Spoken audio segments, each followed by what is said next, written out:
Hello à tous. Alors, dans la vidéo du jour, je vais répondre à Monsieur Martinez. Alors, Monsieur Martinez, c'est un gars qui fait des vidéos YouTube aussi sur la photo. Donc, je vous mets en description tous les liens, voilà, pour retrouver toutes ces vidéos. Alors, il m'a lancé un petit challenge de résumer en fait le split frequency en 1 minute.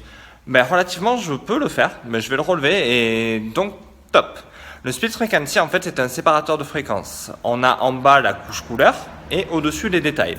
Le réglage du split frequency se fait avec du flou en dessous, c'est-à-dire on peut faire un flou de surface ou un flou gaussien, et au-dessus, donc, on extrait les détails avec, on applique la photo et on fait des réglages, je ne sais plus, en division pour avoir tous les détails en haut. Bref, ce que je veux surtout te dire dans le split frequency, l'intérêt n'est pas simplement le réglage que tu trouves soit dans des presets ou qu'on sait tous, c'est surtout ce que tu vas en faire. L'idée du split frequency, c'est de pouvoir augmenter ou de baisser les détails. C'est-à-dire que soit tu fais passer les détails dans la couche de la couleur et là tu les traites, ou sinon tu les fais remonter. Comme ça, tu peux jouer en fait à la fois sur les couleurs et à la fois sur les détails, simplement sur la couche de la couleur, donc la basse fréquence. Voilà, c'est résumé, j'espère que c'est assez clair.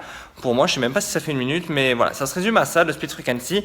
Et il y avait une deuxième question là-dedans, c'est que dans la mode, il va falloir que tu y passes. Alors oui, il va falloir que tu y passes si tu veux faire des photos de mode au split frequency, mais il va surtout falloir maîtriser le dodge and burn. Car, je vais t'avouer quelque chose, je ne me sers quasiment plus de split frequency. Bon, bref, ça c'est mon astuce à moi, c'est mon truc, je ne travaille quasiment les photos qu'au dodge and burn. Donc, voilà, pense à ça aussi, tu verras, ça peut être relativement intéressant pour toi.